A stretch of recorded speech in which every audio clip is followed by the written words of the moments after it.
I love this place. Thank you all for coming out in the rain, the pouring rain. We're going to make this worth it for you.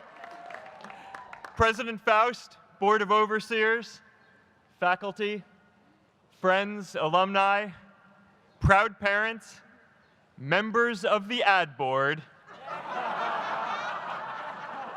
and graduates of the greatest university in the world.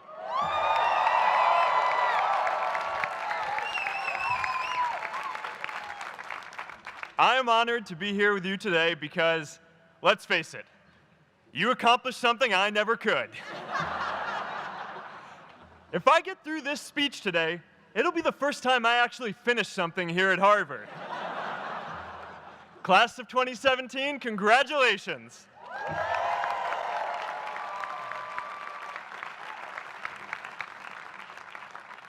Now, I'm an unlikely speaker today, not just because I dropped out, but because we're technically in the same generation. We walked this yard less than a decade apart. We studied the same ideas and slept through the same Act 10 lectures. We may have taken different roads to get here, especially if you came all the way from the Quad. But today, I want to share what I've learned about our generation and the world we're all building together. But first, these last couple of days have brought back a lot of good memories. How many of you remember exactly where you were and what you were doing when you got that email telling you got into Harvard?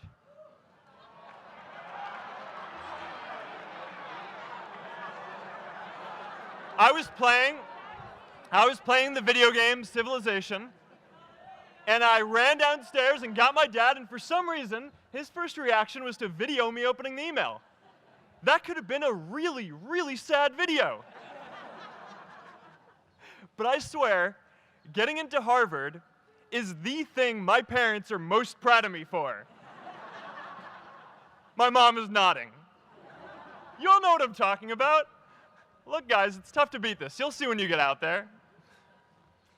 How many of you remember your first lecture here at Harvard? Mine was Computer Science 121 with the incredible Harry Lewis. Harry. I was running late for class, so I threw on a t-shirt, and I didn't realize until afterwards that I put it on inside out and backwards, and my tag was sticking out the front. I couldn't figure out why no one in class would talk to me. Except for this one guy, KX Jin. He just went with it. We started doing our problem sets together, and now he runs a big part of Facebook. And that, class of 2017, is why you should be nice to people.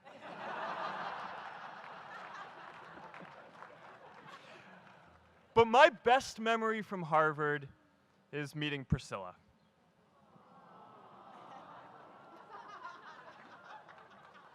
I had just launched this prank website, Face Mash, and the ad board wanted to see me. Everyone thought I was going to get kicked out. My parents drove up here to help me pack my stuff. My friends threw me a going-away party. Who does that? As luck would have it, Priscilla was at that party with her friends, and we met in line for the bathroom in the Foho Bell Tower, and in what must be one of the all-time most romantic lines, I turned to her and said, "I'm getting kicked out in 3 days, so we need to go on a date quickly." Actually, any of you graduating today can use that line. I'm getting kicked out today. We need to go on a date fast. I didn't end up getting kicked out. I did that to myself. Priscilla and I started dating, and, you know, that movie made it seem like Face Mash was so important to starting Facebook. It wasn't. But without Face Mash, I never would have met Priscilla. And Priscilla's the most important person in my life. So you could still say it was the most important thing I built in my time here.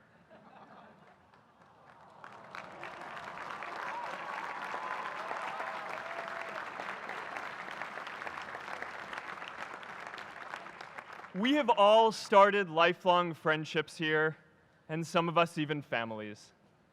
That's why I'm so grateful to this place. Thanks, Harvard.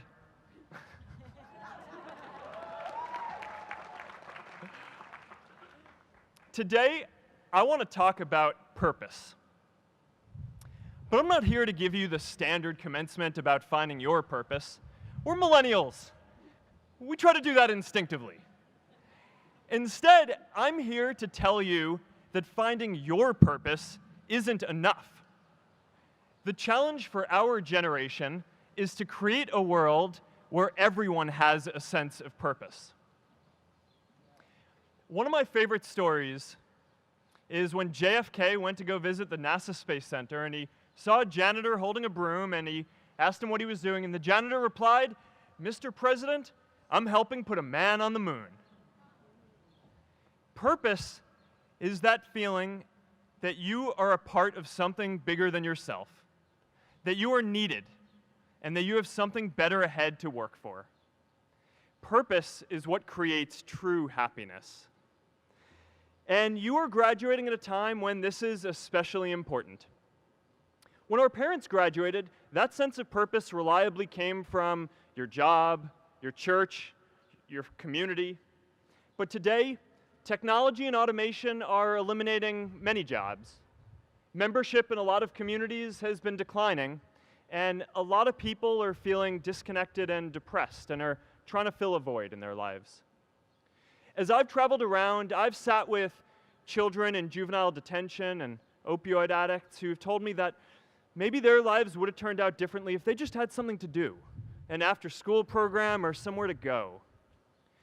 I've met factory workers who know their old jobs aren't coming back and are just trying to find their path ahead. For our society to keep moving forward, we have a generational challenge to not only create new jobs, but create a renewed sense of purpose. I remember that night I launched Facebook from that little dorm in Kirkland House. I went to Noakes with my friend KX, and I remember telling him clearly that I was excited to help connect the Harvard community, but one day someone would connect the whole world. The thing is, it never even occurred to me that that someone might be us. We were just college kids. We didn't know anything about that. There were all these great big technology companies with all these resources, and I just assumed one of them would do it. But this idea was so clear to us that all people want to connect. So we just kept working on it, day after day after day. And I know that a lot of you are going to have your own stories just like this. A change in the world that seems so clear that you are sure someone else is going to do it. But they're not. You will. But it's not enough to have that purpose yourself. You also have to create a sense of purpose for others. And I found that out the hard way. You see, my hope was never to build a company. I wanted to have an impact. And as all these people started joining us, I just assumed that that's what they wanted to do too. So I never took the time to explain what it was that I hoped we'd build. A couple years in, some big companies wanted to buy us. I didn't want to sell. I wanted to see if we could connect more people. And we were building the first version of Newsfeed at the time, and I thought, if we could just launch this, it could change how we all learn about the world. Nearly everyone else wanted to sell. Without a sense of higher purpose, this was their startup dream come true, and it tore our company apart. After one particularly tense argument, one of my close advisors told me if I didn't agree to sell the company right now, I would regret that decision for the rest of my life. Relationships were so frayed that within a year or so, every single person on our management team was gone. That was my hardest time leading Facebook. I believed in what we were doing, but I felt alone. And worse, it was my fault. I wondered if I was just wrong, an imposter, a 22-year-old kid who had no idea how things actually worked. Now, years later, I understand that is how things work when there's no sense of higher purpose. So it's up to all of us to create it so we can all keep moving forward together. And today, I want to talk about 3 ways that we can create a world where everyone has a sense of purpose. By taking on big, meaningful projects together. By redefining equality so everyone has the freedom to pursue their purpose. And by building community all across the world. So first, let's take on big, meaningful projects. Our generation is going to have to deal with tens of millions of jobs replaced by automation like self-driving cars and trucks. But we have the potential to do so much more than that. Every generation has its defining works. More than 300,000 people worked to put that man on the moon, including that janitor. Millions of volunteers immunized children around the world against polio, and millions of more people built the Hoover Dam and other great projects. And now it's our generation's turn to do great things. Now I know, maybe you're thinking, I don't know how to build a dam. I don't know how to get 1 million people involved in anything. Well, let me tell you a secret. No one does when they begin. Ideas don't come out fully formed. They only become clear as you work on them. You just have to get started. If I had to know everything about connecting people before I got started, I never would have built Facebook. Movies and pop culture just get this all wrong. The idea of a single eureka moment is a dangerous lie. It makes us feel inadequate because we feel like we haven't had ours yet. And it prevents people with seeds of good ideas from ever getting started in the first place. Oh, and you know what else movies get wrong about innovation? No one writes math formulas on glass, okay? All right? That's not a thing, okay?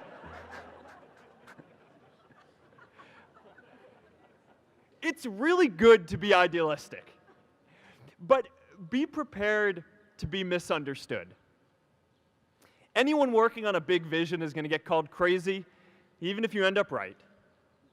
Anyone taking on a complex problem is going to get blamed for not fully understanding it, even though it's impossible to know everything up front. Anyone taking initiative will always get criticized for moving too fast because there's always someone who wants to slow you down. In our society, we often don't take on big things because we're so afraid of making mistakes that we ignore all the things wrong today if we do nothing. The reality is, anything we do today is going to have some issues in the future. But that can't stop us from getting started. So what are we waiting for? It is time for our generation-defining great works. How about stopping climate change before we destroy the planet and getting millions of people involved, manufacturing and installing solar panels? How about curing all diseases and getting people involved by asking volunteers to share their health data, track their health data, and share their genomes? You know, today, our society spends more than 50 times as much treating people who are sick as we invest in finding cures so people don't get sick in the first place. It makes no sense. We can fix this. How about modernizing democracy so everyone can vote online? And how about personalizing education so everyone can learn? These achievements are all within our reach. Let's do them all in a way that gives everyone in our society a role. Let's do big things, not just to create progress, but to create purpose.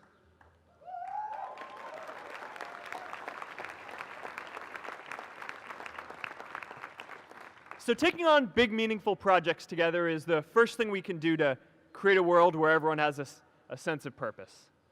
The second is redefining our idea of equality so everyone has the freedom to pursue their purpose. Now, many of our parents had stable jobs throughout their careers, but in our generation, we're all a little entrepreneurial, whether we're starting our own projects or finding our role in another one. And, you know, that's great, because our culture of entrepreneurship is how we create so much progress. An entrepreneurial culture thrives when it is easy to try lots of new ideas.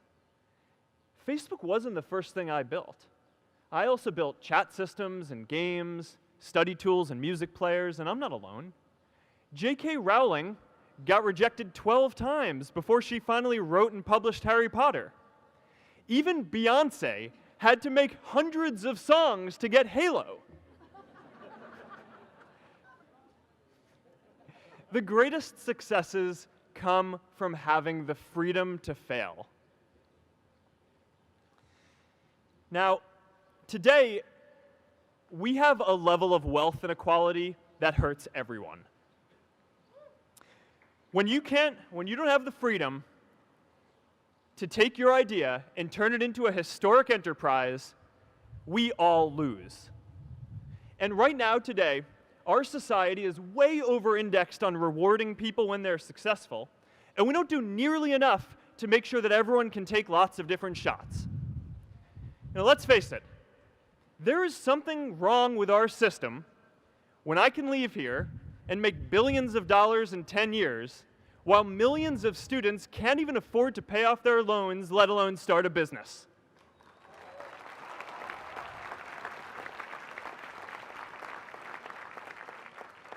Look, I know a lot of entrepreneurs, and I don't know a single person who gave up on starting a business because they were worried they might not make enough money.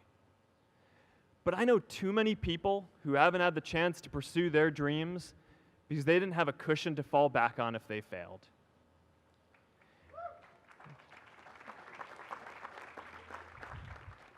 We all know you don't get successful just by having a good idea or working hard. You get successful by being lucky too. If I had to support my family growing up instead of having the time to learn how to code, if I didn't know that I was going to be fine if Facebook didn't work out, then I wouldn't be standing up here today. And if we're honest, we all know how much luck we've had to get to this point in our lives. Every generation expands its definition of equality. Previous generations fought for the vote and civil rights. They had the New Deal and Great Society. And now it's time for our generation to define a new social contract.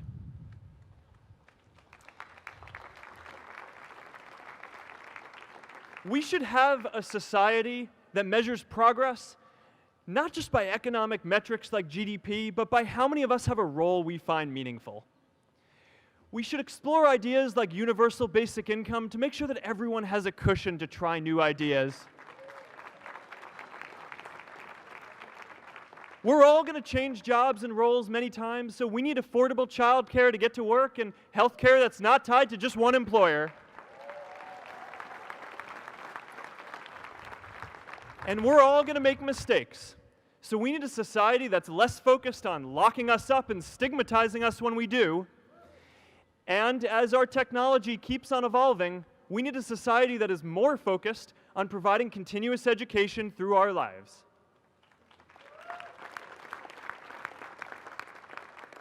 And yes, giving everyone the freedom to pursue purpose isn't going to be free. People like me should pay for it. And a lot of you are going to do really well, and you should too.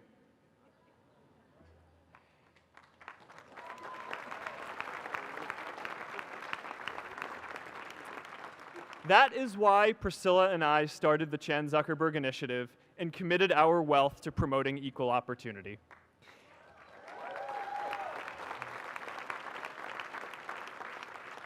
These are the values of our whole generation. It was never a question of if we were going to do this. The only question was when. Millennials are already one of the most charitable generations in history. In just 1 year, more than 3 in 4 US millennials donated to charity, and more than 7 in 10 raised money for another one. But it's not just about giving money. You can also give time. And I promise you, if you just take an hour or two a week, that's all it takes to give someone a hand and help them reach their potential. Now, maybe you're thinking, that's a lot of time. I'm not sure if I have that much time. I used to think that. You know, when Priscilla graduated from Harvard, she became a teacher. And before she'd do education work with me, she told me that I needed to get my own experience teaching a class. At first I complained. I said, I'm kind of busy. I'm running this company. But she insisted. So I taught an after-school program at the local Boys and Girls Club on entrepreneurship. I taught those kids lessons on product development and marketing, and they taught me what it was like growing up feeling targeted for your race, and what it's like having a family member in prison. I shared stories of my time in school, and they shared their hope that one day they would get to go to college too. For 5 years, I've had dinner with those students every month. One of them even threw Priscilla and me our first baby shower. And next year, they're going to college. Every one of them, first generation in their families. We can all make time to give someone a hand. Let's give everyone the freedom to pursue purpose, not just because it's the right thing to do, but because when more people can turn their dreams into something great, we are all better for it.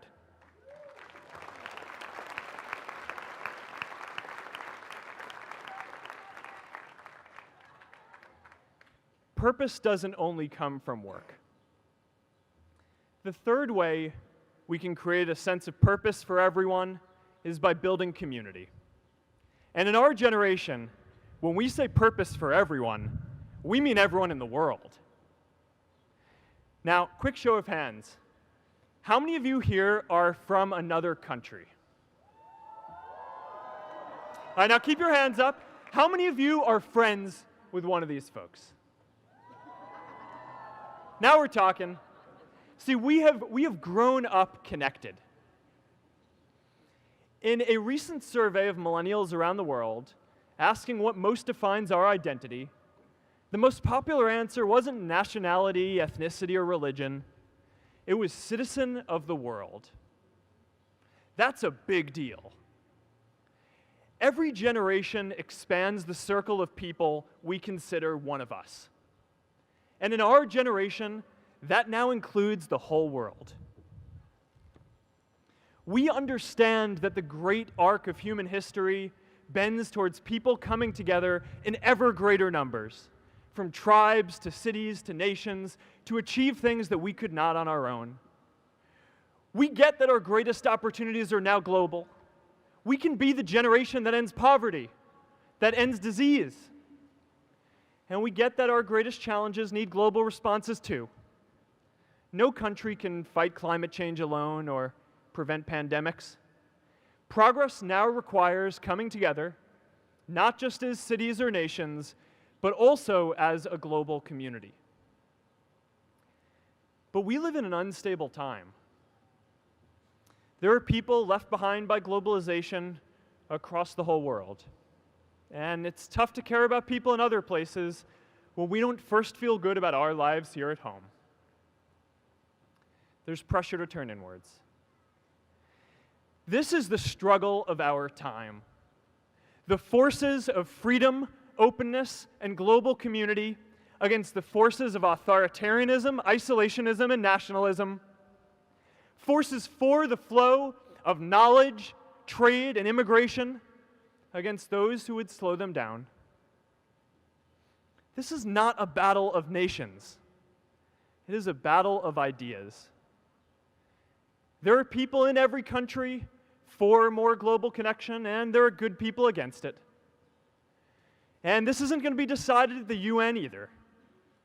It's going to happen at the local level when enough of us feel a sense of purpose and stability in our own lives that we can start to open up and care about everyone else too. And the best way to do that is to start building local communities right now.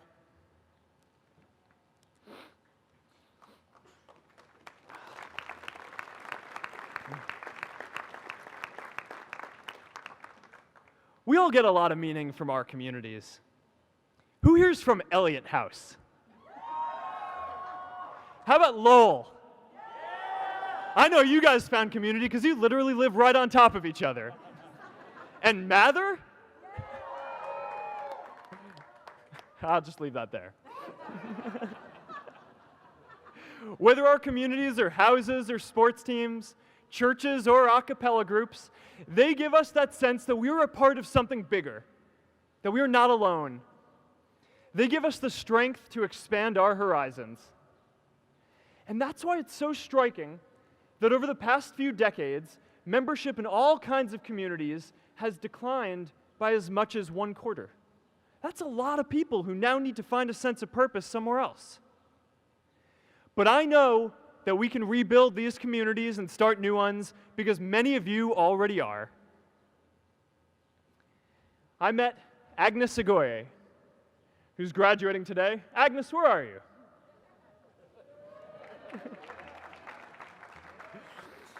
Agnes spent her childhood navigating conflict zones with human trafficking in Uganda, and now she's trained thousands of law enforcement officials to keep communities safe.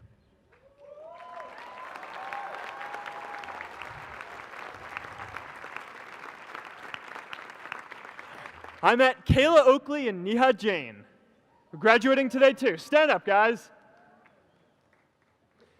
Kayla and Neha started a nonprofit that connects people suffering from chronic illnesses with people in their communities who are willing to help out.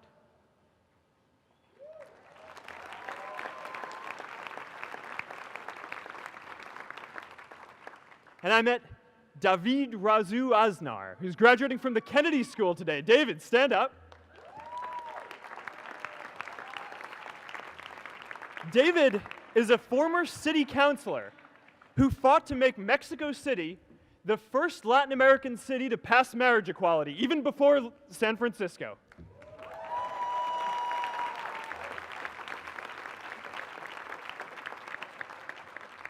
And this is my story too.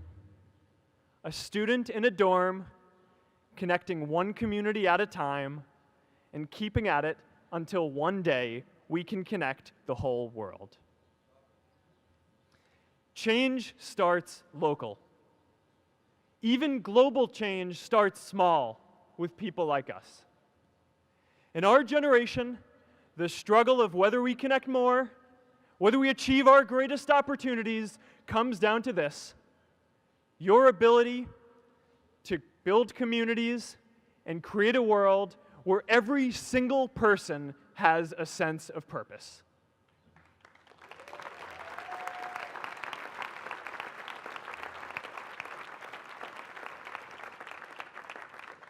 Class of 2017, you are graduating into a world that needs purpose. And it's up to you to create it. Now, maybe you're asking yourself, can I really do this? Well, remember when I told you about that class I taught at the Boys and Girls Club? One day after class, I was talking to my students about going to college, and one of my top students raised his hand and said that he wasn't sure he could go to college because he's undocumented. He wasn't sure if they'd take him. Last year, I took him out to breakfast for his birthday, and I wanted to get him a gift, so I asked him what he wanted, and he just started talking about struggles that he saw other students in his class facing, and finally said, you know, I'd really just like a book on social justice. I was blown away. Here is a young guy who has every reason to be cynical. He wasn't sure if the country he calls home, the only one he's known, was going to deny him his dream of going to college. But he wasn't feeling sorry for himself.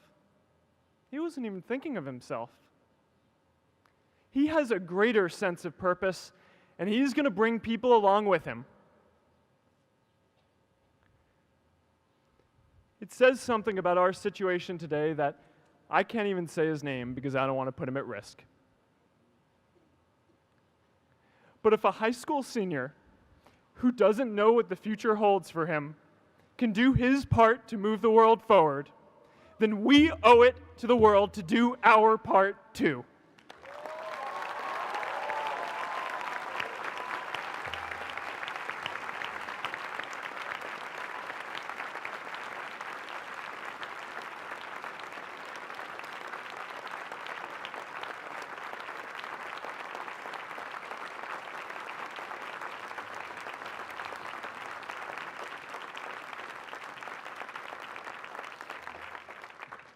So before you walk out those gates one last time, and as we sit here in front of Memorial Church, I'm reminded of a prayer, Mishaberach, that I say whenever I face a big challenge, that I sing to my daughter, thinking of her future when I tuck her in at night. And it goes, "May the source of strength, who's blessed the ones before us, help us find the courage to make our lives a blessing." I hope you find the courage to make your life a blessing. Congratulations, class of 2017. Good luck out there.